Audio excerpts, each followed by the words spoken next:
XO, Chao Chi, Latsu Tsatsa. Hang on, lady. We're going for a ride on this episode of the Retro Rewind podcast. Oh my! Reflux capacitor, fluxing, crew to stations. Scanning for Indiana Jones and the Temple of Doom, 1984. Prepare to rewind in 3, 2, 1.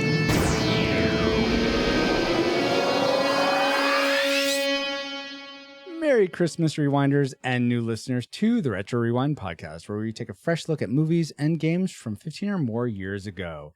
I'm your captain of the pod, Francisco Ruiz, and I'm joined by your XO and mine, Paul, the Master Interrupter Powers. We are going to die! That's good to know. Oh, goodness, Paul. Anyway, and for this discussion of the film, Indiana Jones and the Temple of Doom, where apparently we're all going to die, we welcome back a full crew aboard the pod. First, we welcome back Ship's Information Technology Specialist, LJ Warj Lowry. Hey, good to be back. Good to have you back, LJ. Alongside LJ, we're also joined by, on this mission, by our chief engineer and former saboteur of the pod, Travis Berg. Hey, everybody. Good to be back. Thanks for overlooking that saboteur business. Really appreciate it. Yeah, you're still on probation, but yeah, we'll see how it goes. And I think you just drank some of that bad, evil stuff. Maybe that's what it was. Yeah. A scapegoat. Got it. And completing our trifecta of sacred stones, hosts, we welcome back aboard communication shipman Aaron Wallace. But Aaron, this turns out to be your 6th time on the pod. Do you know what that means? Ooh, do I get promoted? You do. You are now promoted to communications chief. Congratulations. Woohoo. With 6 times the pay. Yes, you 6 extra pay. Yeah, it's amazing. But so glad to have you back, all of you back. And now that we have a quick flyby of who we are, Paul, can you give us a quick overview of the production specs for Indiana Jones and the Temple of Doom? Indiana Jones and the Kingdom of the Crystal Skull was not released according to Francisco. So we're going to review the Temple of Doom, which was released May 24th in 1984. Yes. It runs almost 2 hours, 2 minutes too shy of 2 hours, and is rated PG, not PG-13 like some think. It was Yes. It was directed by Steven Spielberg. Never heard of the guy. Yeah. It was written by Howard and Howard. He is that Hyuk? Well, I don't know how to. That's Willard, not Howard. Oh yeah, if I can read, Willard Hyuk, Gloria Katz, George Lucas, and little Spielberg in there, with lead stars being Harrison Ford, Kate Capshaw, and a Goonie named Data called Hugh Kwan. Okay. I really thought you were just going to go with Data. I'm like, seriously, Paul? No, he's aboard the Enterprise. Anyway, the music was composed by John Williams because John Billiams wasn't available at that time. All right, you ready for the box office trivia game? I'm ready. Aaron and Travis and LJ, are you guys ready? And Chat, are you ready? All right, here we go. Go for it, Paul. All right, Indiana Jones and the Temple of Doom was made for almost $30 million. Ooh. And it went on to earn over $333 million in the box office. Well done. Yes. So given this and the fact that it was released in 1984, how high do you think it ranks among the other movies released in 1984? Ooh. I'll give you a hint. Oh. It's in the top 100. Okay. So out of 100, though. Wow. Okay. So let's start with Aaron. What's your guess? I'm going to go with Sweet 16. 16. Nice. Ashley in chat says 34. Star Fox says 5th. Travis, how about you? 13th. Lucky number 13. 13. Nice. $1. LJ, how about you? I'm also going to go 5th. 5th. Okay. All right. Mm-hmm. We have Dale also says 10. Baba says 42. All right. I'm going to go just straight middle of the pack with 50. So, Paul, where did it actually end up? That's surprising because if you listen to our Ghostbusters episode, I said it was the #1 film of 1984. Why wasn't I paying attention? Oh. I knew it would have been close, but I didn't think it would have been #1. All right, so that makes, let's see here. We got 5th. So is that wait, I can't even read my own writing. LJ and also Star Fox. Fox. Get it. Good job, guys. Good job. You guys win. Yay. But you know what? If it was 1 times 50, then I would have won. So just so we're all aware of that. Thank you for those factoids, Paul. That showed me to be a loser. And let's see if any of them factor into our memory mind meld or our subsequent roundtable discussion, which we will get to once Alice has located our target film. Alert, alert. Approaching target. Spoilers incoming. Establishing analysis vector. George Lucas. Harrison Ford. If adventure has a name, it must be Indiana Jones. Harrison Ford in Indiana Jones and the Temple of Doom. Rated PG. Starts Wednesday, May 23rd at a theater near you. Check newspapers. And if memories had a name, have a name, whatever the tense for that is, then they would be our memory mind meld synopsis of Indiana Jones and the Temple of Doom. Indy is at a fancy dinner party where things turn deadly with poison. Then Indy in India, with a screamy space camp blonde lady and Data. More food, but it's quite an untraditional cuisine. Snakes, bugs, monkey brains, etc. A monkey's brain, the popular in Cantonese cuisine. Anyway, Palace in the dungeon is stealing kids for slave labor, and a hearty shaman brainwashes the witness. A harrowing escape through minecart somehow designed for roller coaster speeds. Lava spews, hearts are ripped out, and there's a lot of wire to run from before crossing the bridge of death and beating the odds to return a magic stone. This adventure goes straight for the heart. And we'll have you walking around the house saying, Kalima.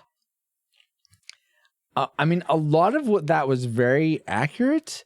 But Space Camp, Witness, those weren't part of this movie. So this was definitely decepted on those minor technicalities. But based on those memories, as flawed as they were, what rating did they lead you to predict for this film before rewatching it? Classic, nostalgic, or tragic? Let's go with LJ first. I predicted nostalgic. It had just been a while since I'd seen it. So. Nostalgic, okay. Aaron. I predicted nostalgic. I'm really familiar with the movie. I watched it a ton as a kid, and it seemed like it's very familiar, and that seemed like a pretty solid prediction. Got it. Cool. Travis, how about you? I predicted it nostalgic as well. I think I'd only seen it one time growing up, and it kind of, Oh, really? I won't say scarred me, but it wasn't one that made the movie rounds frequently. Gotcha. Makes sense. Paul and yourself. Man, I guess I'll go with everyone else and say nostalgic just because everyone else is. No, but seriously, I'd say nostalgic because it's often the least favorite if you don't count Crystal Skull amongst people's.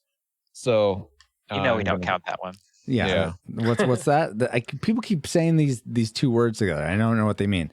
For me, I guess I'm the odd duck out. For some reason, I thought this would end up being a classic. I mean, I love Raiders. I loved Last you Crusade. drank the poison, didn't you?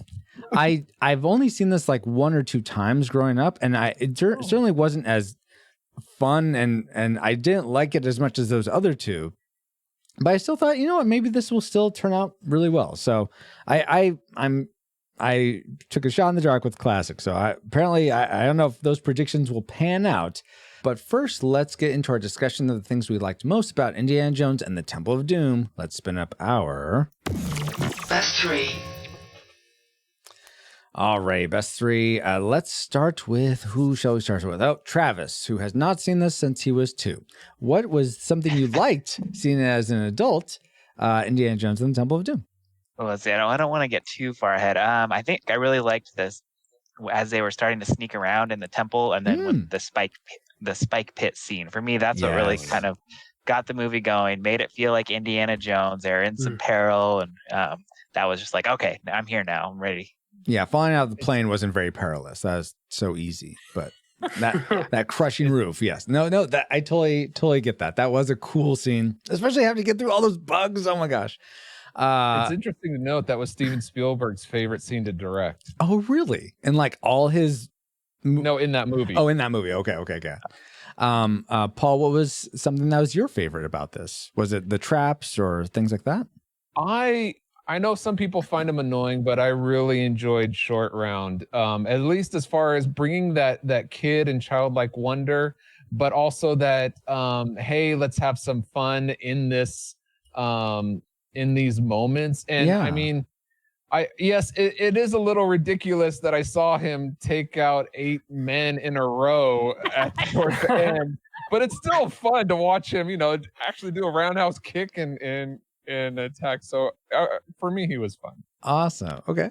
Aaron, what was something fun for you? Was it the character specifically or something else?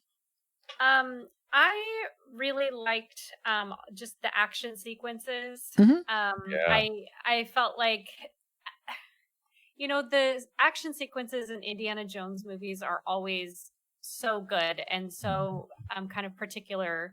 And I feel like this movie didn't disappoint in that area. Totally. It was the adventure kind of swashbuckling, but also a lot of humor mixed in. And Indy just kind of really muscling / just being wicked smart and creative on his feet to get through it, no matter how hopeless it seemed or how impossible it seemed. I really like the action sequences. Awesome. Yeah. Like one of the ones that Travis mentioned, the falling roof and the cart chases. Oh, that was so good. And in fact, that was something that's related to those things made my like list, which was the production design on this movie was just so good. Everything just looked so real, except for a couple things. But for the most part, it all looked so good. It was lit really well. It was shot so well. And everything looked like they were in India. They ran into this thuggy cult. Yeah, I just really appreciated that about the film. LJ, let's go to you next. What's something you really appreciate about this? A lot of the things you guys said connected to some of my likes, but weren't as specific. But I'm going to go with Paul's and say that I really enjoyed the humor of this movie, especially between Indy and Short Round. It was really cool the way they interacted with each other, and when they were playing, I forget they were playing. You cheat. A poker. Yes. Yeah. The humor was great, and then even with Willie, like she's the typical damsel in distress character to me. Like but I love how they played off of that so much, and it was funny. It wasn't like distasteful at all. Absolutely, the humor as a whole, and when it even gets serious later, it totally just it helped connect those characters, especially as they spent more time together. So, and what's interesting, and this is so unusual, and I only noticed it in this viewing. I had never noticed it as a kid when watching this, and I don't know if being a dad now has colored this, but there's something about the way, and this was my next the way Indy and Short Round, their friendship and their interaction seems so natural and just. It's so unlike so many times when you have adults acting with kids. A lot of the time it seems not necessarily forced, but it doesn't seem like there's this camaraderie. And also it's also weird because Short Round also seems a lot more grown up than he is. But they still that they totally play off each other so well. So I really liked what both Harrison Ford and what Key brought to this. In terms of acting for Short Round and Indiana Jones. But what was something else that the film brought to you for something you liked? And a poor segue, Travis. The only part, well, I don't want to give too much away for my dislikes, but I really liked the cinematography and when they're in the, I think was it the Obi-Wan Cafe? Yes, the Obi-Wan on Cafe. The Lazy Susan, where they're sending like the coins and the diamond back and forth. Very classic, like Spielberg shot. Yes. And yeah, that was quite enjoyable to watch. Very cool. Yeah, I thought some of the lighting was really good and dramatic. Yeah, it just reminded me. And there's even some of these shots that I've talked to back to when we've talked about Star Trek, where it's like the sort of lit only the eyes. There are some shots like that, but it's not overly done. It's subtle, which I think works really well. But and it looks like it's done on purpose. Like they're in a setting where it would be natural. Exactly. Let's see. Let's go back to LJ. What's something else you liked? In particular, the cafe. I think about the whole opening scene. Kind of just after they get done doing the show, and they start off with the interaction, and it just escalates into that whole chase scene. That whole opening sequence is great, very well done, and it just kind of gets you on the edge of your seat right away. And I really love the way it was done. And I don't know if it was just the version I was watching, but to me, it really held up well. And the way it was filmed, and just, I can imagine it was probably fun, like filming that scene from a production standpoint. I would think so too. It was cool, like seeing Indy. You're used to seeing him all like sort of dressed down in his leather jacket and work outfit, or archaeologist outfit, but here he's like 007-esque. Yes, 007 was the vibes I got. Yeah. Harrison cleans up nicely, huh? He was very handsome. So I read that opening sequence had to be filmed last. Because of Willie's dress. Oh, really? It was, they only had so many beads, and that dress was like super fragile. Oh. So that sequence had to be filmed absolutely last. Which is funny that it's the opening sequence. Then. But I mean, I agree. I think that sets the tone of the movie right away, and is what a great introduction to this movie. I think it's great. I agree, LJ. Something about the introduction though, maybe you guys can help me. I don't understand. I loved when they like had all the dancers, and they just had such great they're like timing so well together. I mean, they're obviously professional dancers. Choreography. You like the choreography. But how? I don't get it. So is that inside the dragon where none of the audience can see? The same thing. Is Cape Capshaw Willie imagining all this? What's Anything goes, Francisco. Thank you for bringing up one of my dislikes in my like section. But to answer your question, it's a nod back to the old MGM musicals. Numbers where they would often start a scene, and then they would go into this huge room where these dancers are, and they would do this choreography numbered set. It's a throwback to the classic Hollywood musicals. They are filmed just like that. Okay. Well, that takes me out of reality, but all right. Yes.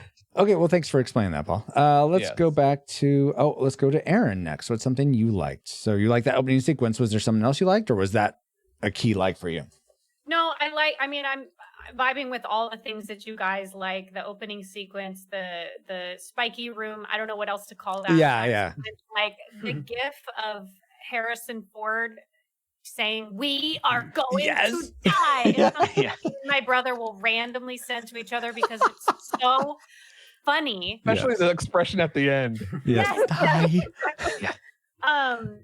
And I think maybe this goes along with what other people have said, but the character banter, the banter between Indy and Willie is so good. The way that they play off of each other and their chemistry, and then also the chemistry between Indy and Short Round. I feel like the banter between those characters, and then even between Willie and Short Round, it all just kind of fit and clicked, and I love that. Totally. I have a minor quibble with one aspect of that, which we might get into the next section. It didn't make the top of my list, but if someone else mentions it, I'll add on. But yes, for the most part, Aaron, totally with you there. I guess that leaves Paul, though, before we get to our classic makers. So, Paul, what's one more like for you? I loved all the basically the twists in the story.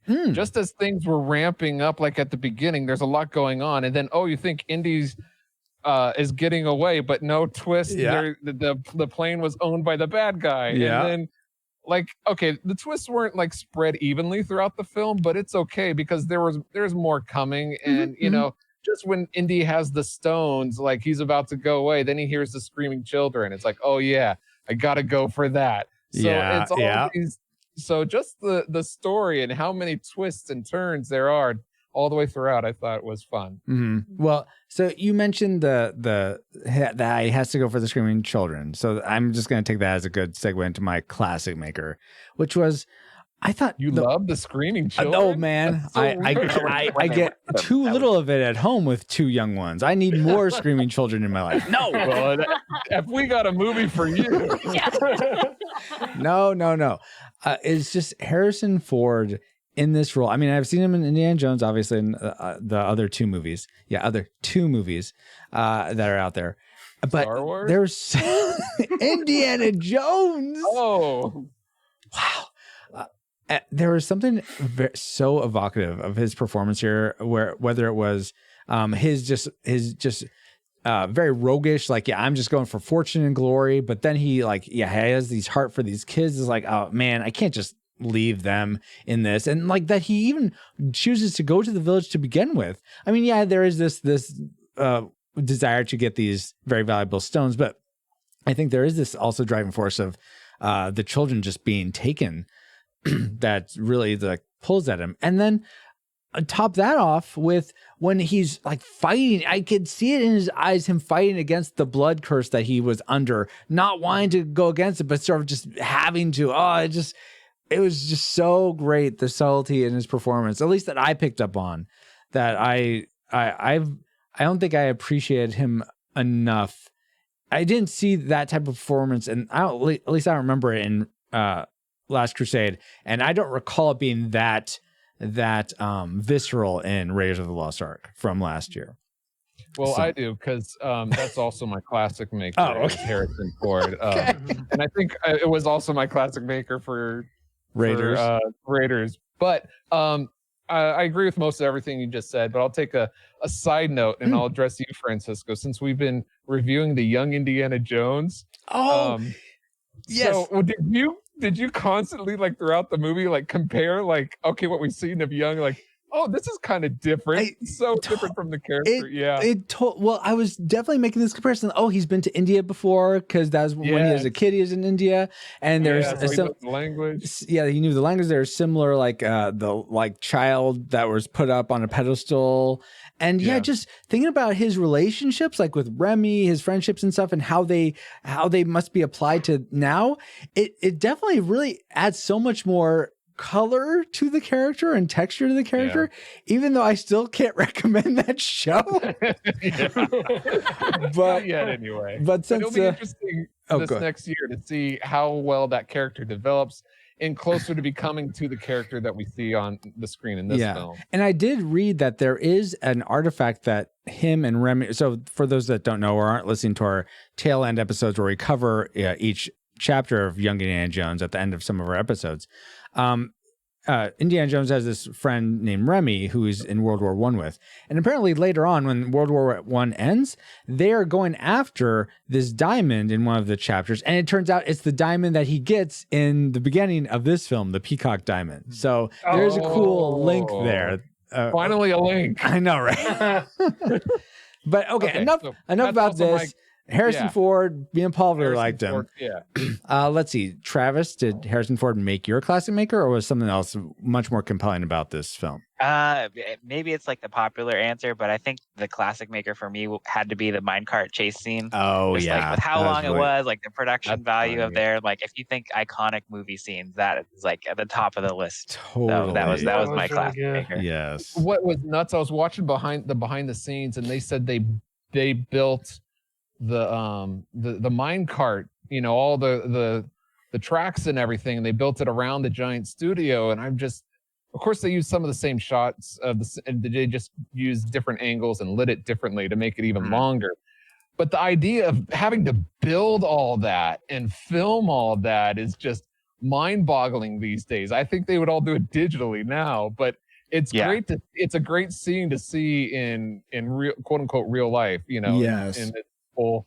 Yeah. So I know some were in miniatures and some were but, backward projection, which I was like, I can totally tell that that's back projection, but still, but it's still a fun scene. Yes. So that's absolutely. Cool. Aaron, how about you? Was there a super fun scene that made your classic maker, or was it something else? Well, I have to first of all echo Harrison Ford. This role made him an icon. Yes. Hands down, and he made this character an icon. Yeah. Yes. I can't imagine anybody else playing the character. Oh, Tom Selleck, all the way. But I do think his acting is so, like, he's a great actor, but he also does the action sequences. He can be funny. Yes. He can be romantic, that kind of suave. So he just pulls off all those aspects. But I would say another, like, I actually had several classic makers. Okay. Nice. I love the Indiana Jones franchise so much. Yeah. And I think another classic maker for me would be the rope bridge scene. Oh, yeah. At the very end. Mm-hmm. And I think one of the reasons why is because I know there's some green screen in that, but there's so much that it's a real bridge. They really built it, and they filmed a lot of it on location. And I always love when it's a real location or it's a real set, because it makes the movie feel so much more believable, and it holds up so much better over time. Yeah. One of my biggest gripes with movies recent, like with The Hobbit, or with the Star Wars prequels, it was so much green screen that it didn't feel real anymore, and it was even beyond feeling like a fantasy. It just felt so like you couldn't touch it. Yeah, it wasn't grounded. Nothing felt grounded. No, it didn't feel grounded. It didn't feel real. And the rope bridge scene, I mean, that shot where he's surrounded and he's got the sword above his head. I mean, it's like an iconic shot, and I just love it so much. Yeah. Awesome. Yeah. It's funny that you mentioned that one, because I remember as a kid I sort of was checked out. Like the minecart was just so cool that once he gets to the rope bridge, I'm like, But I mean, it's definitely much more of an impact as an adult watching that and what's going on and how he decides to get out of it.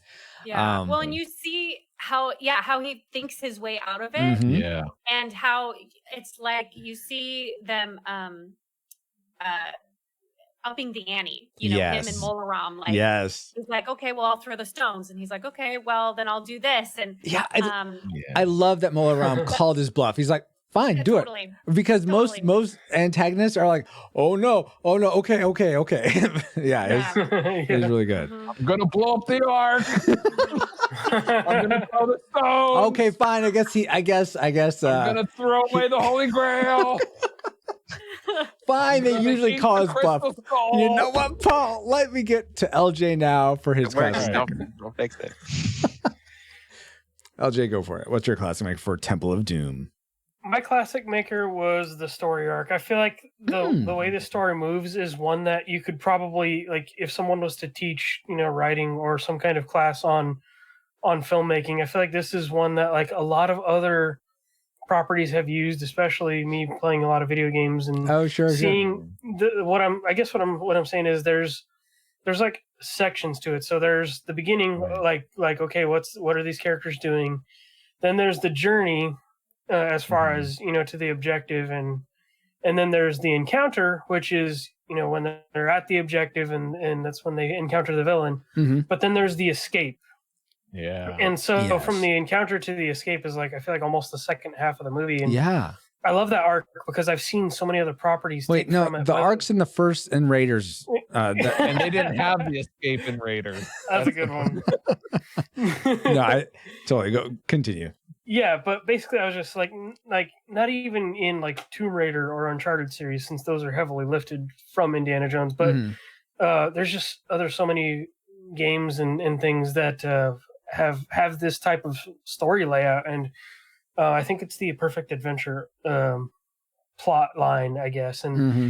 this movie being older, it's paved the way for so much. And I think I said something to the degree of that in Raiders as well. These movies have become so iconic that people are modeling their stories after them. Yeah, absolutely. You know which one they're not modeling it after, though? Yeah. I'll leave it there. Quickly Down Under. Paul, why you gotta That's not throw one of the Quigley movies. under the bus? Quigley's great. Jeez Louise. Oh my gosh, Paul. I was trying to think of Tom Selleck. You could do Blue Bloods or something. I don't know. Why you go for cut me off on the knees with Quigley? Anyway. All right. Man, Quigley. That, you know what? That's something else I like. Quigley Down Under. Oh wait, what are we talking about? Oh wait, Indiana Jones. Oh, Are you sure? So yeah, let's get to the things we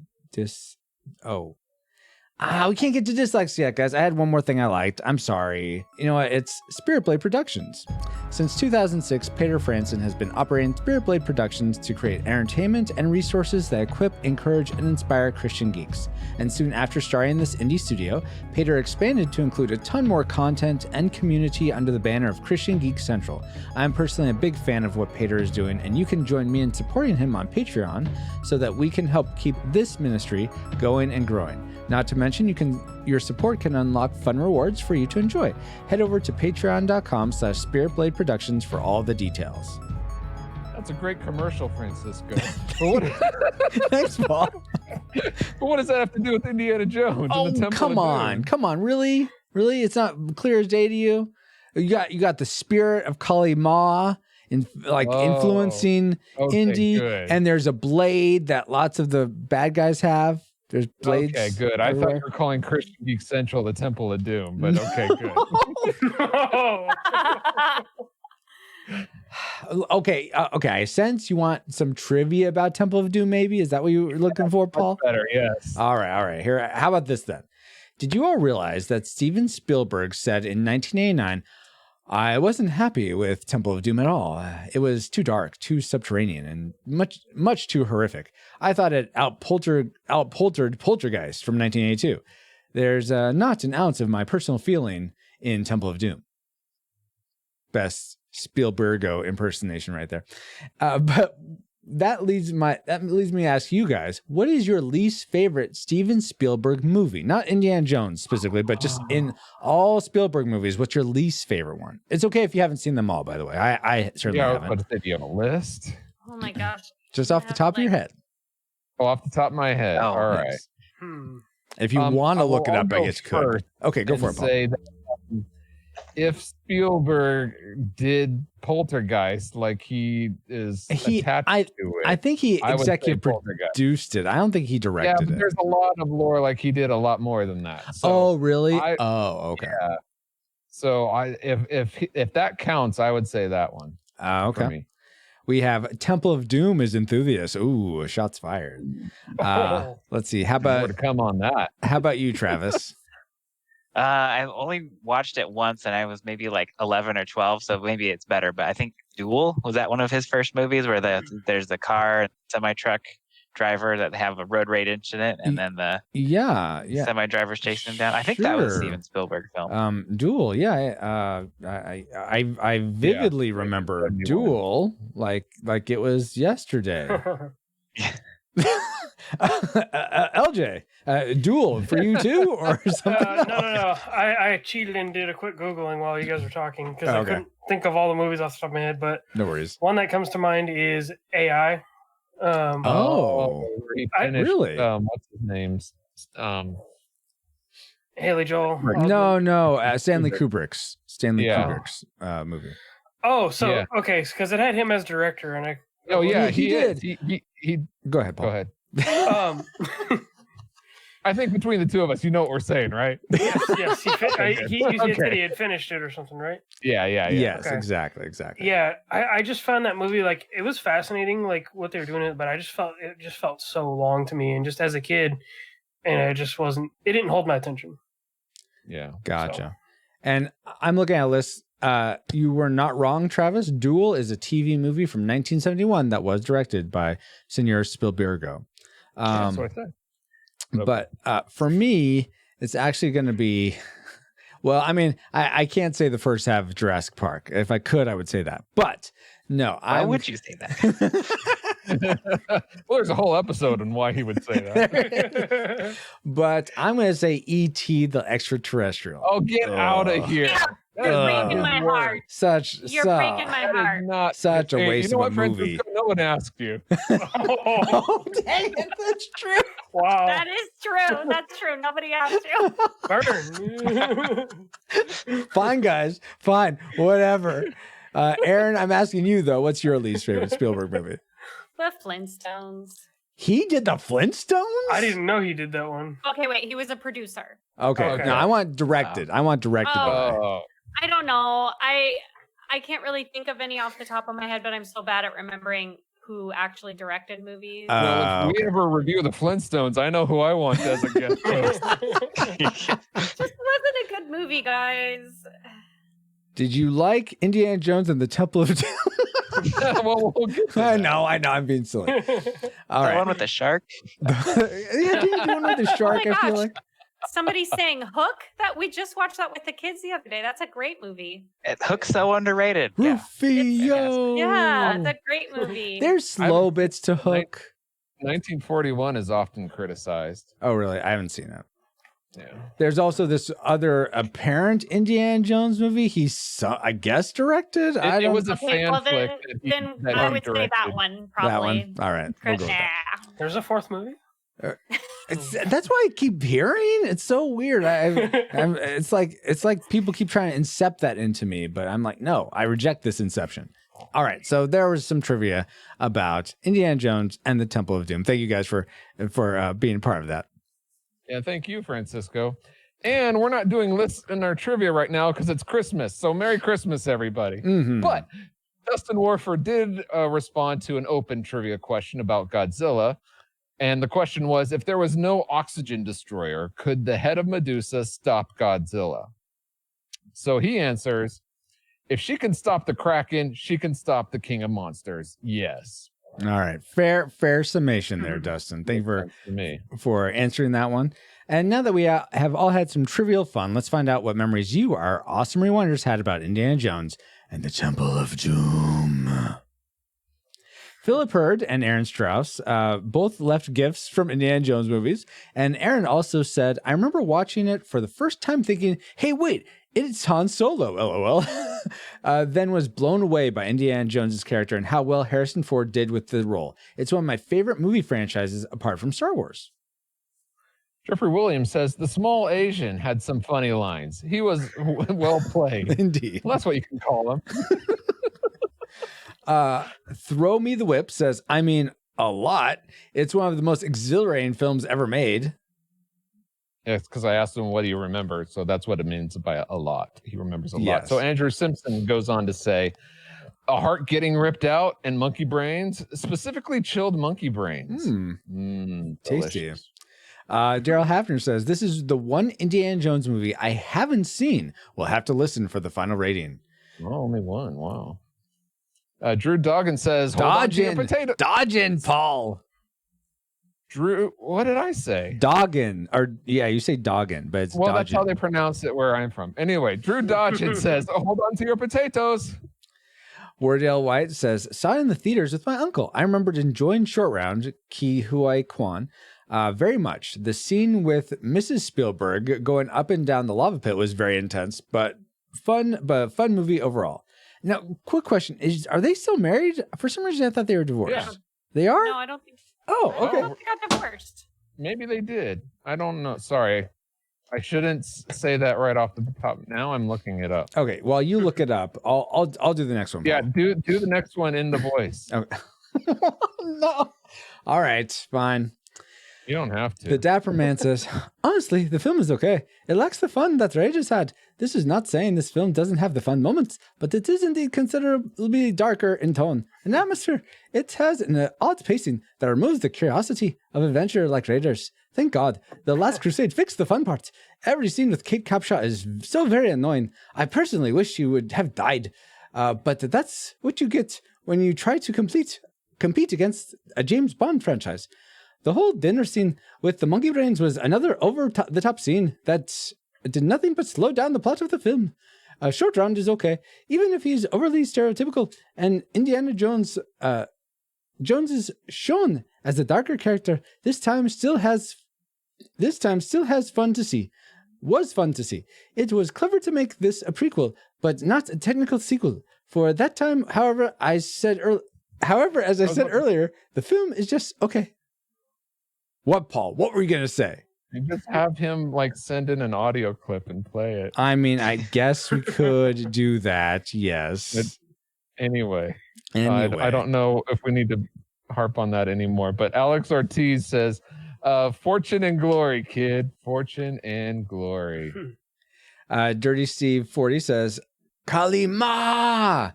With a fire emoji, heart emoji, monkey brains, monkey emoji, and brain emoji. Dr. Jones, Club Obi-Wan, rocks that look like bread. I think that's bread. I guess bread. Bad dude gets crushed by steamroller. Yes.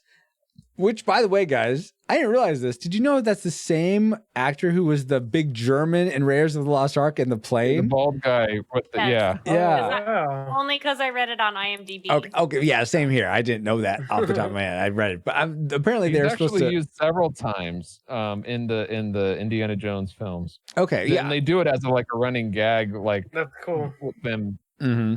Exactly. Let's see. But Dirty Steve continues. The same set for the underground slave work from James Bond: A View to Kill. Oh, I didn't know that. This isn't Raiders great, but it's a seesaw between nostalgic and tragic. Ooh, that's not the seesaw you want to be on. Becky Smith says, "Growing up, we were only ever allowed to watch the TV version and still had to look away at certain parts, especially the heart ripping out scene." This is me talking. I watched the TV version too, and they edited that part out, so I don't understand. But anyway, here's the HBO TV version. Maybe. So then she continues on that says, when my family gathers, the moment calls, and when the moment calls for it, one of us will break out chanting, Om Nam Shiva, Om Nam Shiva, Om Nam Shiva."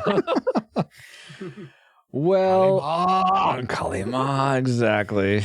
Oh my word. Well, in keeping with what Beck said, we have all gathered here for the occasion of chanting the things we didn't like about Indiana Jones and the Temple of Doom. So it's time for our Worst three things. All right, let's start back with Aaron. What's something you didn't like about Indiana Jones and the Temple of Doom? I don't remember this so much as a kid, but for whatever reason, this time when I watched it, I was like, oh my gosh, Willie is such a bubblehead. Yes. Extremely so, even to where I'm like, I just can't believe that she was actually that dumb. And I mean, I get it. She was comic relief. She was kind of filling this certain character type, I guess. Yeah. But there were just times where it felt a little over the top for me this time. Like, really, I think she would understand that. Especially, I got the impression that she was kind of cultured because she had traveled. She'd been in Paris and these other places. So you would think she would have a little more understanding of culture. On someone else's dime, though. That's true. True. I mean, I could see her as the kind of this like diva, rich, spoiled. Yes. But to be kind of such a bubblehead, just kind of that part lost me. Gotcha. I'll just key into that. And I didn't understand the chemistry between her and Harrison Ford. I mean, I get like one of your likes, Aaron, from before was their banter, and yeah, their banter was good. Definitely, like when they're like, if they're gonna sleep together or not. That how the dialogue was great, but I just was not getting how they liked each other. I mean, they didn't seem to like each other at all leading up to that point. Yeah, it just came out of nowhere. Yeah, exactly. And then it seems to be very like, okay, well, the script calls for us to like each other now, so we'll like each other. It just did not. That part wasn't working for me. But what was the part that wasn't working for you, Travis? I really didn't like the opening sequence. So like, except for the Lazy Susan, but like everyone else seemed to like that though. Travis, you're going against I curve. know. Yeah, I'm a maverick.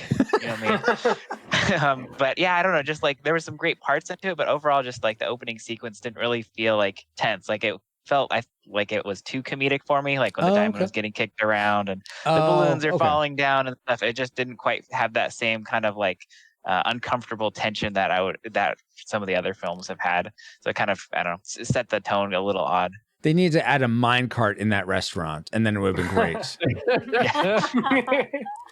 Paul? That's actually very similar. Yeah, go for it, Paul. So to my dislike that I alluded to before is that I enjoyed the whole diamond thing. You know, oh, now there's a bucket of ice. Like I enjoyed that scene. But before that, going back to I didn't understand. It totally took me, and I alluded this before, is the whole dance sequence of the. Now I thought it was great as it opened up, the banging of the gong, the gong with the mountain on it. Every Indiana Jones has a different kind of mountain representing the Paramount Mountain, and then as Kate Capshaw is singing the Anything Goes in Mandarin, I thought is great. I thought it's a nice touch. Even the title that's that cut out behind her and everything, I thought was great. But I didn't see this in theaters, and I couldn't imagine, as people are excited to see an action adventure of the next Indiana Jones movie, and all of a sudden there's this big musical opening number, and you're like, what in the world is going on here? Did I get the wrong ticket? What movie am I in? So out of place. I thought certainly Spielberg was trying to, because he's gonna be coming out with the musical of West Side Story. Oh yeah, in a year Ashley or two. in chat just said that. Yeah, and I know he's been on record saying he's been wanting to make a musical for decades.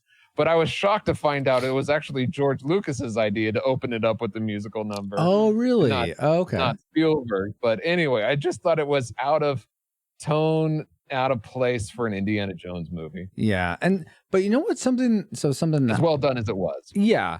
And something it wasn't out of tone for an Indiana Jones movie. I'm going to go with another dislike because it sort of fits into that. That caps off the whole ending, the whole opening sequence, where they're in the plane, the pilots have left, they're realizing what they need to do, and Harrison has the bright idea to like inflate this raft and fall from 1,000, 2,000 feet, and apparently they're fine. They're fine. And that was beyond belief for me. Completely beyond belief. Mythbusters has determined that it is impossible for someone to survive a fall of that magnitude. Well, there you go. Even in a one that's designed by Spielberg and George Lucas, I don't think so. Oh, they use the Force? Is that what you're saying? No. When they hit that water, they smack so hard bones would shatter. But this should be nothing new for people who are familiar with a different Indiana Jones movie. I suppose, but it's just so many falls that were so unbelievable. Yeah, as the waterfall out of the plane is just too much. I wanted to like that sequence, but it was just I couldn't suspend my disbelief. If it were rapids with like subtle drop, you could, Aaron. Well, if they had fallen from shorter differences from the plane to the snow, more believable from the snow, into the river. You know, if they had smaller falls, more believable, it would have been fine. Yeah, exactly. That's what I'm saying. See, I feel like Indiana Jones isn't meant to be this necessarily like believable hero. He's this fantastical adventure character with all the humor. I feel like it's just a genre where for the things to be far-fetched, it's purposeful and it works. But if I want to be Indiana Jones, Aaron, how am I supposed to fall out of a plane if I'm going to die? You got to back. Get a hat and a whip, okay? I'm sure Christy will love it. Yeah, maybe that should be my first try before jumping out of a plane. Good point. Yeah, Good point. small moves, Ellie. Small moves. Oh goodness. Okay, let's go now to LJ. What's something you didn't like about Temple of Doom? You guys have already said it, Francisco and Aaron. Willie was one of my dislikes. the interactions and the way the characters were written kind of redeemed her a little bit, but it was just kind of to have this role, comparing it to Raiders of, the female lead in Raiders. I just thought it was a downgrade in my opinion. And like her character served her purpose, I guess, but which, like I said, redeemed it a little bit, but she didn't really bring much value into the movie for me. So everything you guys said is where I was thinking as well. So well, but in that sense, she actually just upgrades Marion even more because this chronologically comes before Raiders. So Yeah, a year before. oh, it does. Interesting. I didn't know that. yeah, it's Pretty cool. And I read a couple of things to speak to that, Oh, LJ. One of the things was that they wanted Willie's character to be the opposite of Marion. And so in that Blonde sense, brunette. they Yeah. definitely, she dyed her hair blonde. And they achieved that according to your assessment. And then even Kate Capshaw, I read she was very critical of Willie, and she actually said that Willie was not much more than a dumb screaming blonde. Right. And also I read that Kate Capshaw had to be taught how to scream. Oh, really? She did, which was fascinating to me because in my mind I'm like, well, either your voice does that or it doesn't. Yeah. But apparently you can learn how to scream like that. She did play the role well. I will give her credit for that, but it was just the character as a whole didn't bring anything to the table for me. Other than comedic relief, right? Right. Paul, by the way, did you find out if her and Spielberg are still married or not? According to my research, they're still married. All the divorce thing. Steven Spielberg did divorce before marrying Kate Capshaw. Is the only thing I could find. Oh, okay, cool. All right, let's go back to Travis. What's something else you didn't like about that you would have liked to have divorced from this movie? Yeah, that's a segue. Oh, nice. Yeah. They were echoed by a couple other people. Yeah. Willie's character was definitely a big dislike for me. Just it felt like lack of depth and motivation in the character. But. Poor Willie. Paul, did you not like Willie too? We'll get to that in a moment. Okay. But foreshadowing. Fun fact is that Indiana was named after George's dog, and Willie was named after Spielberg's dog. Oh, So, wasn't Short Round named after a dog also? yeah. Writers, the couple writers. Oh, okay. That was their dog's name. So everyone, the main cast of character were all dogs.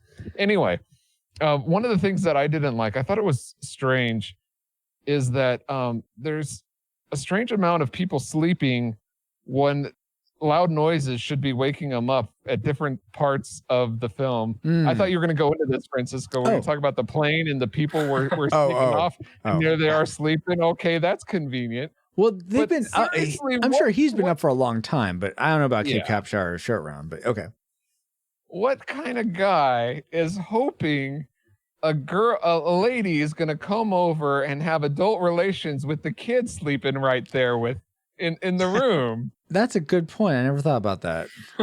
Well, maybe he didn't think that was going to happen in that room, but she would just come over and Then they would go back to hey, her baby, room. let's go back to my room. That makes Okay. sense. That makes sense. That makes a lot more sense, but that's not the way it was playing out. So Right. I was very I was like, oh, of course, because everybody sleeps through everything in this movie. All right. So Paul doesn't like people sleeping on the job. Got it. Not Let's. in an action adventure movie. People Not- sleeping on the job. I can understand once or twice, but they pulled that multiple times. All right. Well, let's pull one more dislike from Aaron before we get to our tragic makers. So, Aaron, Willie was your first one. What's your second one? Well, it kind of has to do with Willie again. Okay. I know we're really harping on Willie. And it's like, I don't hate her. It's just, there's not a lot of things I dislike about this movie, you know? Oh. And this one is kind of specific to me because of some things that I've experienced. But when Willie... You wish you could sing like her, and you're just Yes, jealous. absolutely. Okay. Yeah. All right. And wear that dress and go into the wherever the heck that dancing studio is, Barclay Dancing Studio. No. When Willie rejected the food at I mean, she did eventually eat it. at that village. Wait, she rejected food twice. Are you talking Yeah. about the monkey brains, or are you talking about in the village? In the village. Okay, not in the house. Okay.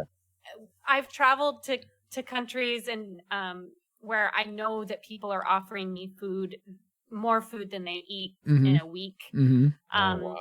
It was just so painful and made me cringe because It sounds realistic then. yeah. So I mean, I can understand being handed a plate of food and feeling like, oh my gosh, I really don't want to eat this, but just it just was cringeworthy for me. Yeah. But I feel like maybe that was a little bit more specific to some things that I've experienced. Sure. It just bothered me. You didn't like watching that scene, but you mentioned Willie. You didn't like the way that the Willie's character handled that scene, or just the fact that she was so like, I don't want to eat this, and like she looked so grossed out by it, and yeah, she was very rude about it. Yeah. she was very rude about I thought it. she was being nice. Like, look, these people are starving. They can have it. Like, I thought that was nice, but apparently that's not nice. And I think it's a No, I mean, cultural it's hospitality thing. Yes, I mean, when you go Hospitality out the window. People are starving. They need to eat. But that's Yes, my opinion. but when but I you don't- go- that's my when you- Western view. when you go to some of these countries and they offer you this food, they're being hospitable. Right. It is extremely rude to reject the food, and so it just. What they needed to do is accept the food and then go make an In-N-Out run and bring back a bunch of burgers back to the village. Sure. Oh wait, it just they was don't a let you cringeworthy out moment there, for right? me. Sorry, I didn't mean to offend anybody. But Wow. I think I just did double time on that one. Sorry. Oh my word. Well, let's get to the most offensive things. How about that, guys, with our tragic makers? Let's, Paul, since you want to just keep going with Let's the ride the Willie train a little bit longer. Okay. No, honestly, I really like Kate Capshaw as an actress. I loved her in Don't say Space Camp. Camp. Dang it. And I liked what she did with the character. It's the character, not all of it. Like I think it was LJ said, it had some very comedic moments with her, and I do like some of her interactions between her and Indy, as people have mentioned. But it's going back of all the other dislikes. What you said, like, okay, you're in the middle of a real gunfight, and bullets are going back and forth, and someone hands you the gun. And you're like going, ow, ow, ow. Yes, I realize it's hot. Then you throw the gun, your only means of survival in that situation, out the door, not in your lap or on the floor. And then you're complaining about a nail being broken instead of your life being, it's moments like that. And yes, I find her character somewhat annoying. And so I really didn't understand, like, at the end when Kate's like, not Kate, sorry, Kate's awesome, Willie. When Willie says that she's going to go off to Delhi or whatever without Indy, I'm like, good. Go. I don't understand why he wants her and brings her back. It just doesn't make sense for that kind of character. I mean, and honestly, Indy's had a lot of women in his life. I mean, I know that from watching Young Indiana Jones Chronicles. Right, Young Indiana Jones. He hooked up with the Mata Harati. Yeah, wait, was that her name? I thought it was the Maharaja. No, that's from this movie. That's the kid prince. That's different. I don't know what it is. Well, but anyway, when she says I could have been your greatest adventure, I'm like, yeah, I don't think so.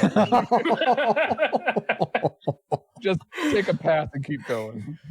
Fair. That was actually the line that made Steven Spielberg fall in love with Kate, though. So. Oh, really? No, I don't know. Oh, geez. Well, if there's anything that's going to make you fall out of love with this movie, what would it be, LJ?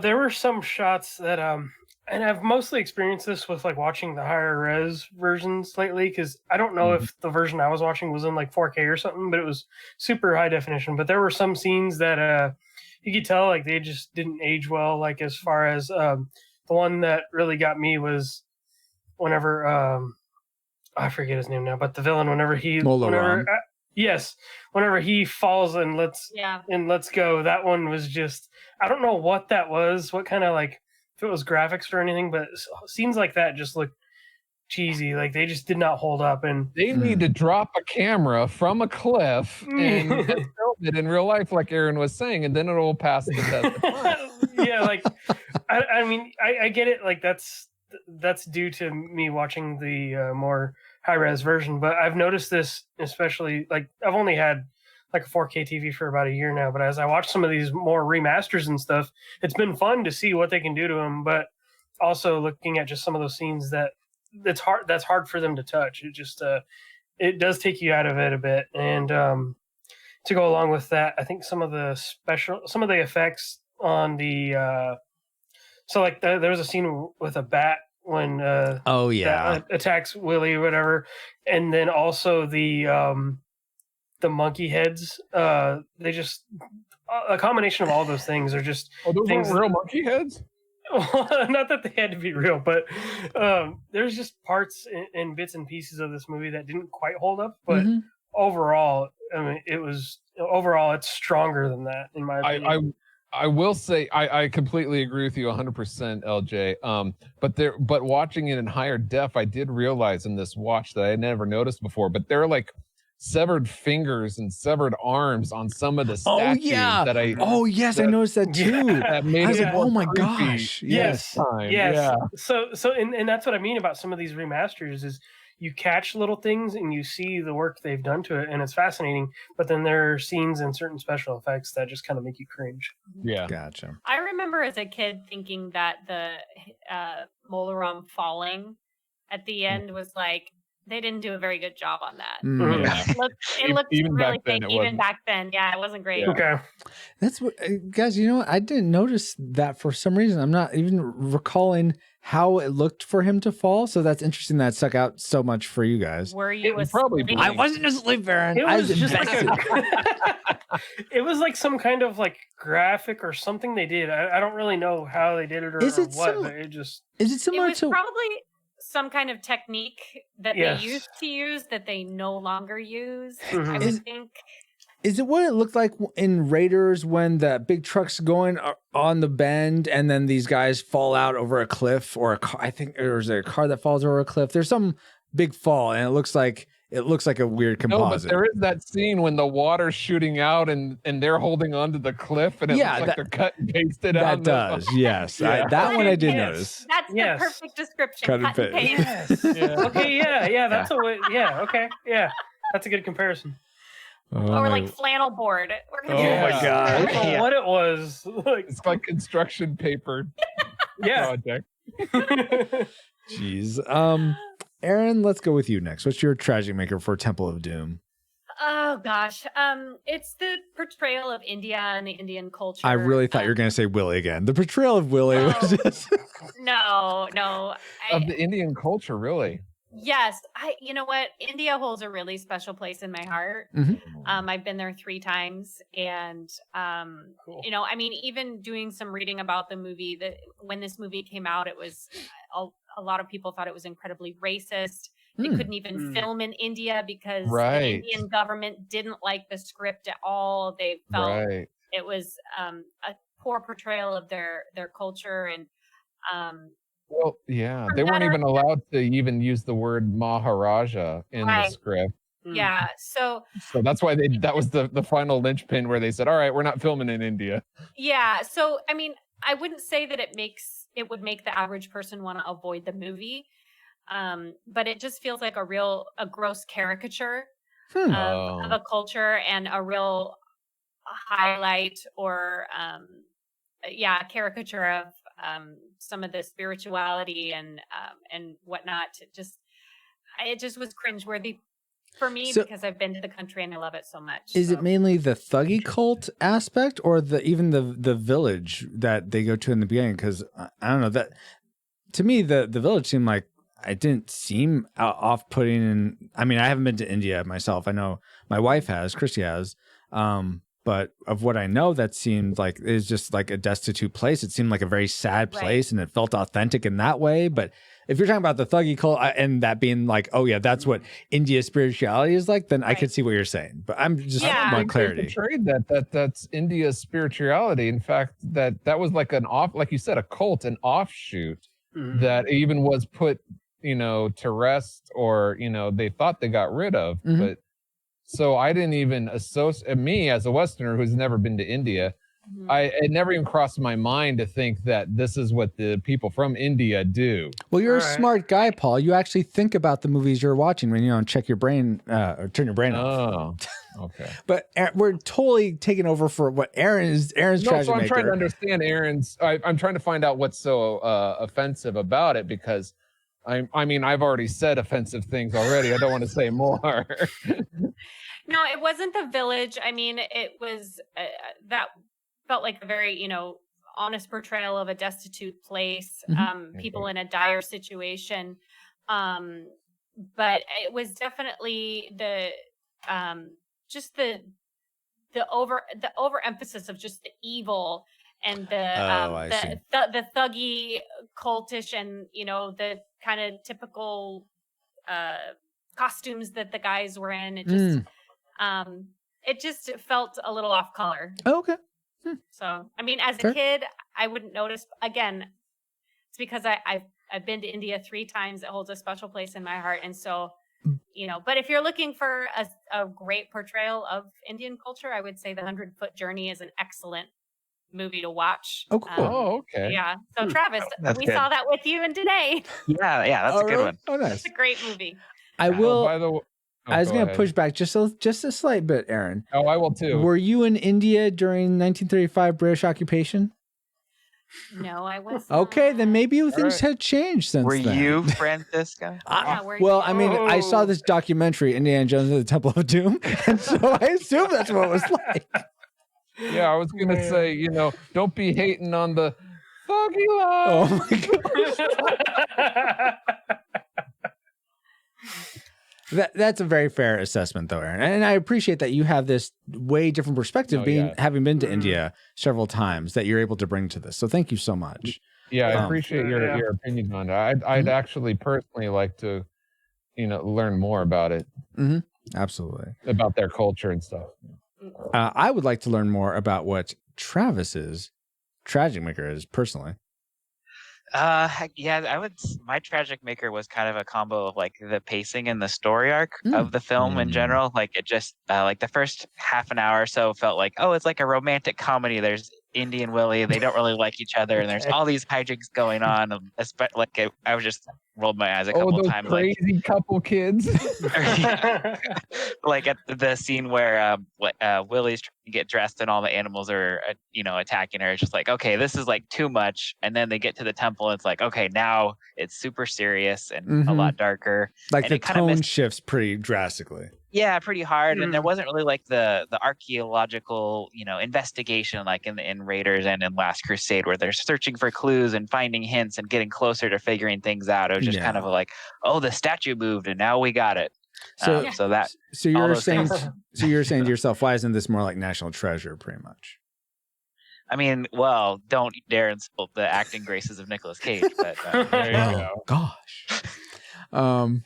More of a Constitution protector. No, I wouldn't dare insult noir Spider-Man. But I was thinking the same. I was thinking the same thing, Travis. That it seemed like the movie only felt like it actually got going once he pushed into the secret place from Willie's room in the palace. Then I was like, oh, now we're in the stuff. So that I don't get it. I thought there was a lot of action in the dancing, and the horrific falling and killing themselves and coming back to life in the boat, and then that resurrection is amazing. Oh my gosh! Well, no. But I'll go ahead and end with my tragic maker. Which that wasn't your tragic maker? Okay. No, and I wonder if this. I'm sorry. Were you done, Travis? Was that pretty much it? Just that opening sort of half hour? Oh, or so? The flow of it all. Yeah. The flow. It made it harder to enjoy when it was like felt like an Indiana Jones film for me, at least. Okay, totally fair. For me, and I don't know if this sort of I don't know if this really speaks to what you were saying, Aaron, but I think it's somewhat related. And it's so there. I pulled the quote from the antagonist, from Malo Ram. He says this when I think around the time when he's trying to get Indy to drink the blood. He says, the British and what? I said he said it's good stuff, huh? No, go ahead. He says, the British in India will be slaughtered. Then we will overrun the Muslims. Then the Hebrew God will fall. And then the Christian God will be cast down and forgotten. Soon, Kali Ma will rule the world. So I heard this and I'm like, and on reflecting on the movie as a whole, I think this one line almost really makes it's almost like the writers put this line in to make the movie feel, or make Mullah Ram and the Thuggees feel like they're a much bigger threat, like they're a Nazi level threat or something.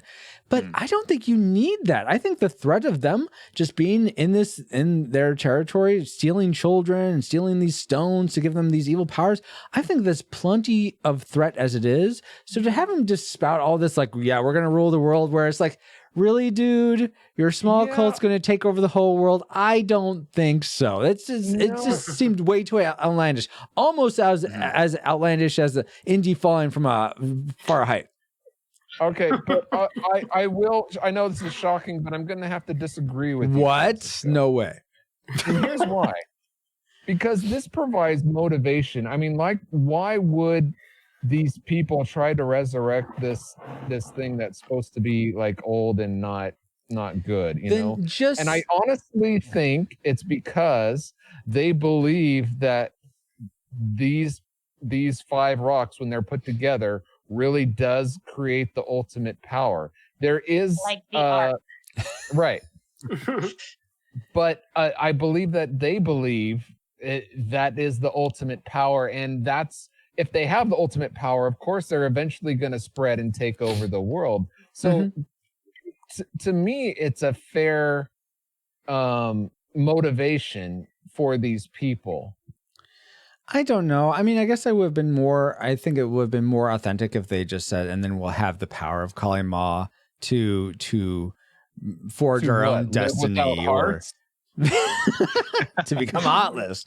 No, just, I don't know, to forge our own destiny, or to I don't know, drive away the British swine, or I don't know what they would say. What okay, just so that they can do whatever they want. Yeah, just something like that. Not necessarily take over the whole world and all their religions. Exactly. Okay. I mean, if they want to push for that, they should have showed a way bigger cavern with way more people, because it just seemed like they were small potatoes. Hold on to your potatoes here, Thuggees. Minecart track infrastructure took a lot of engineering and resources, though. Let's be real. I guess, yeah, they have lots of really smart cultists there to be able to figure all that stuff out. But I still feel like you still need raw numbers if you're going to take over the world. So, did you see Dale's comment? Evil overlords can dream too. I mean, they have to make a living too. Right. I didn't see that. That's people who are leaders point, are Dan. big visionaries. They're thinking globally. Okay, so fine, guys, fine. I'm just saying it's almost like that's they're racist to think that a small person from a small country can only stay in their own little country. Not saying that at all. I'm just saying it didn't seem like they had aspirations, which is fine. It seemed like it was delusions of grandeur, though, to think that they could get that with the small set of people they had, regardless of the rocks. It doesn't matter. Those 5 stones. If they can live without hearts with 3 stones, imagine what they could do with 5. By the way, I don't think they really thought they would ever get those 5 stones, because that skull that they put them in only had places for 3. So they're probably not. No. I think they only thought. The ears. You couldn't see them in the back. Yeah. The ears. We're on the same page.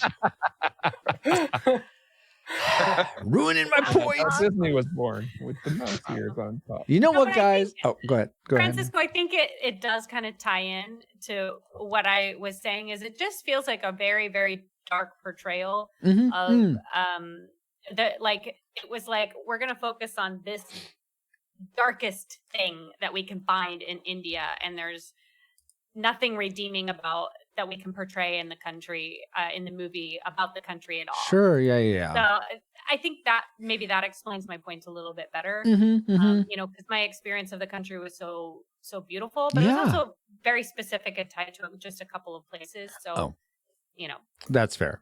You again. I think it's probably just because of my experience with India. I'll be honest about that. And I love that that each of us is bringing our own experiences, whether it's from our going to different places or just our movie acumen or whatever. I love that we get ignorance. This holistic view of this movie. That's why it's not just the Paul and Francisco show. That's why we love bringing on more people. Paul, continue on the Edna mode. Go for it. Okay, I have a quick question. And I thought the scene, the heart, that whole scene where they rip out the heart and they lower the guy. Is this something I want to be on to be in the show? Sure, you can edit in. You can cut and paste like they do the characters. If you want it in, you can put it in. If not, leave it out. Your choice. I'll leave it up to the director. But I was curious because I've seen this a few times and I was just really taken back how dark it goes at that. I mean, that scene is totally. Just really. And I was wondering if they were to take it out, do you think it would be as impact? Like, would it still? I'm wondering what the impact of the movie would be. Do you think they wouldn't have as much motivation, or do you think it would still play well without the scene in it? So, are you saying just take out the heart ripping, or like let's just say they let's just say they lower the guy. They lower the guy and he gets swallowed up by the lava, just like they showed it here where they cut right before he goes in. And they rose him back. Did they need the whole I'm gonna reach in and take this guy's heart out and then have it magically seal up? Okay, that's another unbelievable thing, but hey, they can survive anything. I think it lends to Mola Ram having a mystical power that you're not aware of, and you can use in places like on the bridge, like he's trying to go for Indy's heart. It's like, if he didn't have that, there'll be no real threat there. It's just like, he's trying to caress me. Yeah. That's weird. No, well, he wouldn't do that. He would just try to punch him off. I know. I'm going for the comedic banter here, Paul. Excuse me. Sorry. Let's call you out on it. I think to kind of go along with what Francisco is saying is it takes Mola Ram's character kind of up another level. Exactly. And makes him seem much more menacing and harder to defeat. Exactly. Because kind of there's this superpower that he has to rip out hearts. So you think this movie, or I should say this story, before we get to our final rating, you think this scene the movie benefits from this scene? I mean, yes and no is an answer. I mean, yes, because it makes Mola Ram seem a bigger stronger, threat. less like a bigger threat. Yeah. Because I mean, again, he tries to do that to Indy on the bridge, and how is Indy going to stop that? And so I think in that way it serves the movie. But by the way, how did Indy know to do that cantation to heat up the rocks? I mean, yes, that's true. Oh yeah, how did you know that? Yeah, I thought it was. I would answer your question. I think it was necessary because I think it builds some credibility to the additional mysticism that's happening throughout the film. Without that, I think it would have been well, what do you mean they can brainwash this person by making him drink this thing like that? Oh yeah. That's a good point voodoo too. Doll, which was questionable anyways. Oh yeah, why is it a voodoo doll in India? That was confusing to me. I thought that would be Central America, if anything. But dang. Is it? I just am having a realization of a dislike that probably would have been better than my other ones. You just want to. Willie is so bad. No, it wasn't Willie. It was the kid, the kid Maharaja or king. Yeah. I mean, I remember seeing, and I'm like, is that a girl? Is it a boy? Oh. And then, the outfit at the end, I was like, well, he's got pearls, but not a shirt, so he's probably a boy, but he sounds like a girl. And then his portrayal is kind of very I don't know, cheesy, when he's doing the the voodoo doll thing at the end, and he's like, Yeah. Yeah. He got this really weird look on his face. Exactly. Well, you called him a he, and you're exactly right. It's a he. So. I figured it was a he. Yeah. It was, but when I was a child, I was confused. Got it. Oh, Yeah. I never questioned it. In fact, I was surprised to find out it was voiced by a girl. It was dubbed. Oh by, yeah. Now my Lee. confusion makes so much more sense because it's played by a boy but voiced by a girl. Yes. Yeah. Yes. All right, guys, we had lots to go into, both of the things we really liked about this movie or things we really didn't like. But you know what? Now that we've entered all our targeting information into the firing computer, Alice, do you have a firing solution for us? Firing solution complete. Waiting salvo at the ready. On your mark. See, I have this salvo authority too. Salvo at the ready. Salvo at the ready. All right, guys, it's time for the moment of truth. Do we rate Indiana Jones and the Temple of Doom a classic? We'd recommend anyone go see this movie, whether or not they've seen it before. A nostalgic, if you remember liking it as a kid or whenever you saw this last, and are curious to watch it again, yeah, definitely take the time, watch it again. You'll probably enjoy it. But if you've never seen it before, it may be a waste of your time. Or do we rate it a tragic? It's not worth anyone's time. If you've never seen it, stay away. And if you have seen it, don't see it again because you may sully any fond memories you have. So let's start with Let's start with LJ this time. What is your final rating for Indiana Jones and the Temple of Doom? I'm gonna go with classic. Whoa! To me, what? And you predicted nostalgic though. Yeah, it was just because at the time when I was trying to remember like the plot synopsis and everything, and I'm like, you know what, I really don't remember a lot of this movie, but it brought a lot back to me, especially one of the first times that I really paid attention to this movie back in the day was watching it with my brother in middle school, and that really stuck out to me probably more than Raiders did at the time, just maybe because Raiders was an older movie and I hadn't seen it. But all the parts of this movie just go very well together. It was very hard for me to find strong dislikes. I feel like most of my dislikes are very nitpicky. And the moment that really stuck out to me that made it a classic was when Short Round was... I said, like, you know, I love you, Mr. Jones, you're my friend. And I was just like, that tied it all up right there. Every part of the movie. It was just like, oh, man. Like, it was so good. Awesome. Aaron, what was your final rating? Oh, man. It pains me to say nostalgic. Oh, I thought you were going to say tragic. I'm like, whoa. No, oh, okay. No. I love this movie, but I grew up watching it. I think if somebody has no context for who Indiana Jones is, like they haven't seen any of the other ones and they just start with this one, it's a really poor place to start. So like as a standalone movie, I rate it as nostalgic, but as part of the Indiana Jones, trilogy, the Indiana Jones trilogy. Yes, it is a trilogy, exactly. It's part of a classic, iconic trilogy of movies, and if you want to watch the Indiana Jones story, then absolutely watch this movie. But if you're just randomly picking this movie and you have no context for Indiana Jones, you might not like it. Got it. Start with the Indiana Jones Chronicle. No, do not start with that.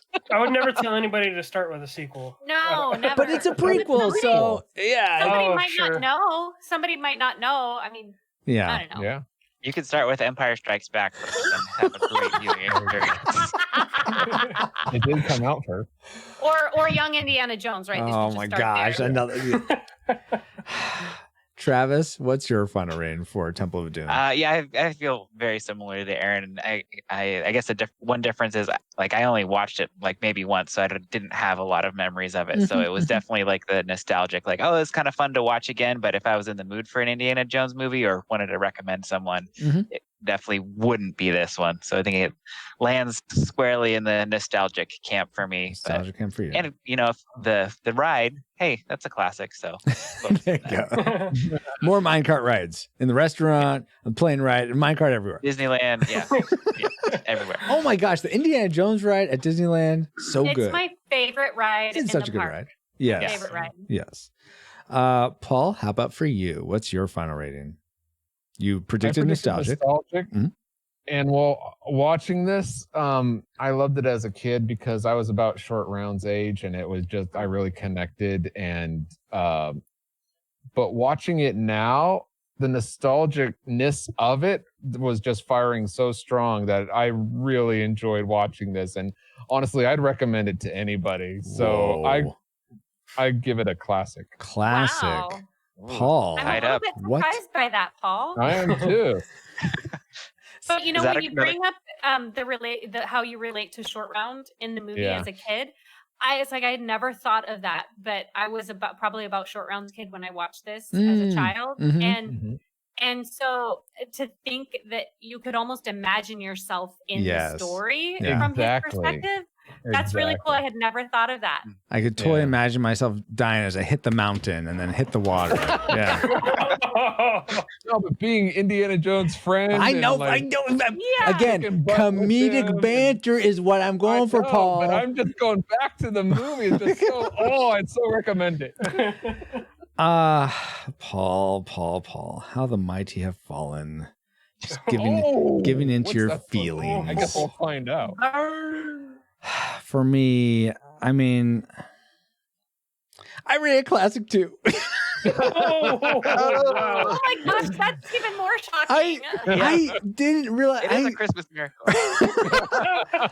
His heart grew 3 sizes. Oh my gosh! And then it was ripped out by Mola Ram. I just like this movie. I was not so even though I predicted classic, it's been so long since I saw it. I'm like, well, maybe I just figured Indiana Jones will just prevail, and he did because I was so invested in this movie. I was on the seat of my chair as I was watching for a lot of it, and it's just I loved like the dialogue, and I love all of the stuff I liked about this definitely overshadowed the quibbles I had. So yeah, I'm gonna have to rate it classic, guys. I'm worried. I'm actually worried that this may hedge out Last Crusade when we watch it next year. I'm hoping it doesn't because Last Crusade has always been my favorite, but we'll see. But yeah, so definitely a classic for me. So given that, the Retro Rewind podcast rates Indiana Jones and the Temple of Doom a very well disputed classic movie. We'd recommend anyone go see this, whether or not you've seen it before. Though I think a little addendum. See Raiders first. Don't watch this one first. Yeah. I still agree with that. I would never have anybody watch this first. Yeah. Even though it's a prequel. Even though it's a prequel. All right, guys. Well, now that we've had some good old time back in 1935, let's head back to our own time. Good old 20XX. 1935. I think we went back a little too far. Comsat online. Receiving incoming transmission. Okay, 1984, pretending it was 1935. Is that better? Oh, much better. Okay, feels good to be back, but we wouldn't have been able to travel back to 1984 to begin with, or 1935, if it weren't for our amazing reflux capacitors, namely Jared Holzhauer, Deborah Powers, Brian King, Patrick Hicks, LJ Lowry. Oh, he's right here. Chris Cowan, the Film Podcast, Chris Owens, Geek Devotions, the Untold Podcast, Mrs. Lomax, James Kennison, the Dapper Man, Drew of the Cellcast, Ashley Crowenbitter, Pastor Dewson, Kennethan, Redeemed Utaku, Ryan Lingle, That's Our Babo, and Josh Adams, in addition to 5 other awesome patrons as well. Thank you all so much for keeping the gigawatts coming. And if you want to help keep us flying for as little as $1 a month and get bonus content for your generosity, head over to retrorewindpodcast.com/support to help us grow via Patreon, subscribe, or now just straight PayPal. You just want to just give to PayPal? You can do it. It's implemented. There you go. Awesome. Also, This stream is sponsored by PaulJPowers.com. All right. And while we're thanking our supporters, we also want to give a big adventure hug to our subscribers on Twitch, which is another way to send us a couple bucks a month. And if you have Amazon Prime, you can subscribe for free. Find out how at RetroRewindPodcast.com/Twitch Prime. But what if you don't have the extra cash every month for Twitch or Patreon, Subscribestar, or PayPal, what have you, but you still want to support us? Well, you could do a one-time purchase of some of our merch. You could leave us a review on Apple Podcasts or Podchaser. But even better than that is sharing your favorite episode of the podcast with a friend. Maybe one of our Lord of the Rings episodes, or Indiana Jones, or The Matrix. I mean, over 200 episodes, guys. I'm sure at least one of them's a modicum of a favorite of yours. But share your favorite episode of the podcast with a friend, whether you listen for the banter, the trivial tidbits, or sometimes we have a insight or two. We would love for more people to enjoy Retro Rewind podcast for the same reason you do. So please be kind and share Retro Rewind. What a vivid imagination. RetroRewindPodcast.com/216 is the place to find timestamps for this episode, links to contact us, and links for voting on the movies you want us to review. But that's not the only place you can reach us. Paul, where else can people find the show and also yourself? PaulJPowers.com. You can go there, find all my social media links, including the link to the Retro Rewind podcast. So while you're on social media, if you find anything that's funny, that's 15 years or older, please share with us on social media, because we like to laugh too. We are Retro Rewind Pod on Facebook, Twitter, Instagram, and you can join our Discord server by going to RetroRewindPodcast.com/Discord. And also, as I have mentioned, we are on Twitch. You can watch and chat with us live, like these fine folks are doing right now as we record this podcast. Francisco also plays retro video games. He creates pixel art, so you can follow us at twitch.tv/RetroRewindPod.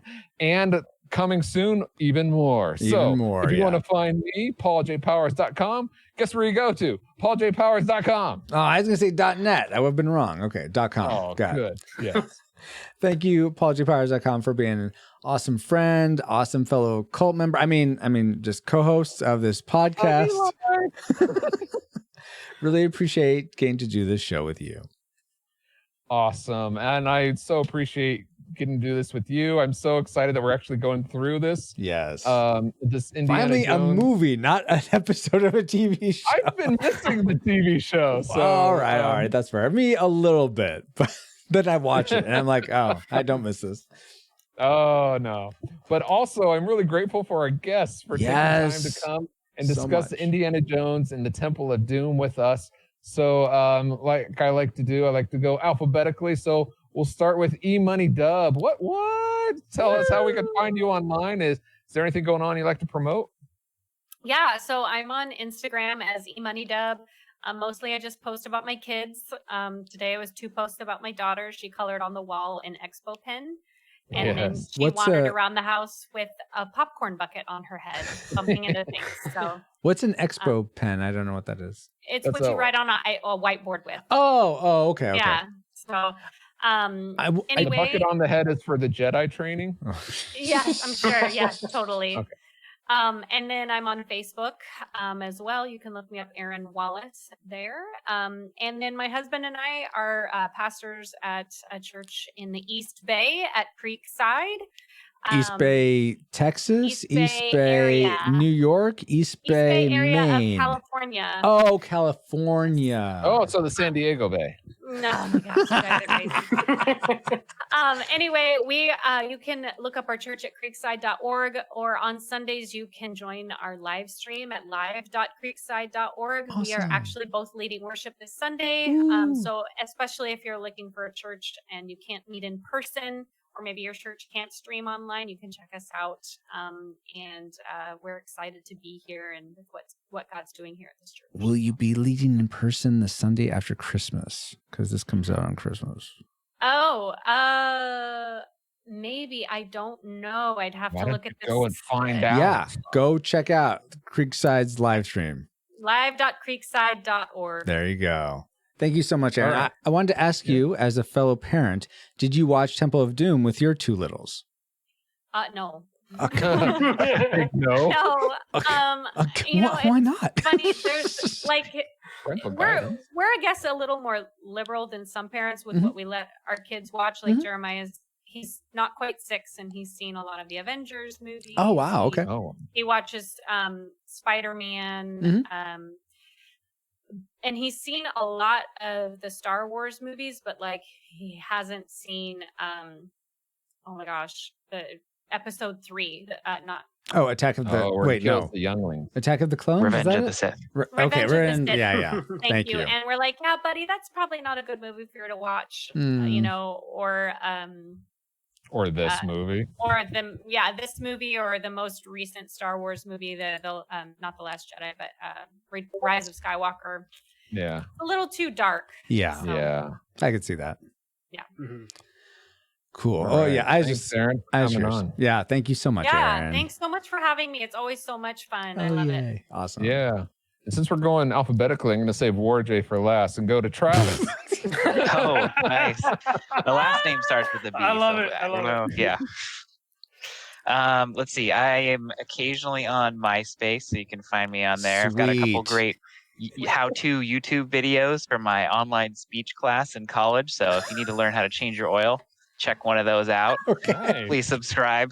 New content regular, but you never know. It might one of these days I might get back on there. Nice. That's cool. Very cool. Thank you for being here, Travis. Oh, and I wanted to ask you, did you watch this with your little guy? I didn't start watching it till like 10:30, so no. At night. So, 10:30 okay, PM. so let's say you watch it tomorrow because the Retro Rewind podcast rated classic. So you're like, you know what, Lil, we have to watch this. Oh, I mean, we just started watching like Frozen, so it might be a few. Yeah, you need to take out that's a horrible choice. Take that out, pop in an Indiana Jones. What the music is better. Well, not sorry, the music. The songs a little catchier, let's say. You're breaking my heart. You're pulling out my heart, in fact, and it's lighting on fire right now, Travis. Well, someone's got to do it. Let it go. Aaron, I will mute. Where's the mute button? Where is the mute button? Francisco, all right. Like your heart is made of ice. Yeah. Before the captain has a conniption, let's go to Warjay. LJ, thank you so much for coming and helping us review Indiana Jones and the Temple of Doom. Mm-hmm. Yeah, I'm happy to be back. You can find me on Twitter at WarHeroLJ, where I post a lot of my content from Geeks Under Grace and a lot of virtual video game photography. Oh yeah, I'm really enjoying a lot of your video game photography. That's so cool. Thank you. It's become my thing. Like Cyberpunk just did a photo mode trailer recently, and everybody's like, "LJ, did you see this?" And I'm like, "Yes, I did. It's on." Very cool. That's my thing now. Awesome. Well, thank you all so much, Aaron, Travis, LJ, for being a part of this show. Oh, Paul too. But as much as I appreciate all you guys, you're not the ones who I appreciate the most. Yes, that honor is reserved for you. Yes, you listening right now. Indy, Junior, Short, Willie, Mola. Whether this is your first time listening to the Retro Rewind podcast or you're a part of our Rad Rewinder community, thanks for spending time with us, and we really pray you are more joyful now than when you first hit play.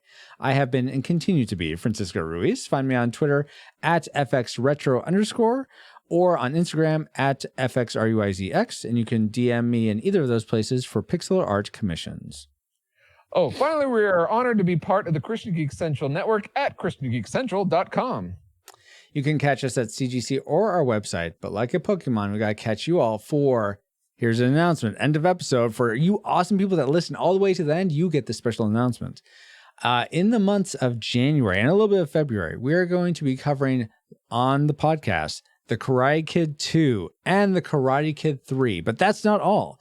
If you are a patron of the podcast, be it Patreon, Subscribestar, or PayPal, you will also have access to, we are going to be reviewing Cobra Kai Season 1, Cobra Kai Season 2, and Cobra Kai Season 3, which drops in between our reviews of Karate Kid 2 and 3. I'm here for this. So if you want to have access to that, you have to be a patron at least at the $1 level of Retro Rewind podcast. But yeah, that's coming in the next year. I won't be right off the bat, but that's what you'll get coming up shortly. So, January is a Karate Kid month. Exactly. Hiya. Great way to kick off the new year. That would have been so much better. Let's go with that. Yes, we're going to kick off the new year. I didn't just steal that from LJ right now. But catch you all later when Retro Rewind returns in 2021. Retro Rewind mission complete. Proceed to nav point Omega and return to base. Well, 2020 was the year of the Temple of Doom. Does that mean 2021 is the year of the Holy Grail? It is. The Holy All Grail. right, more Monty Python. And the Holy Grail. Fortune and glory, kid. Fortune and glory.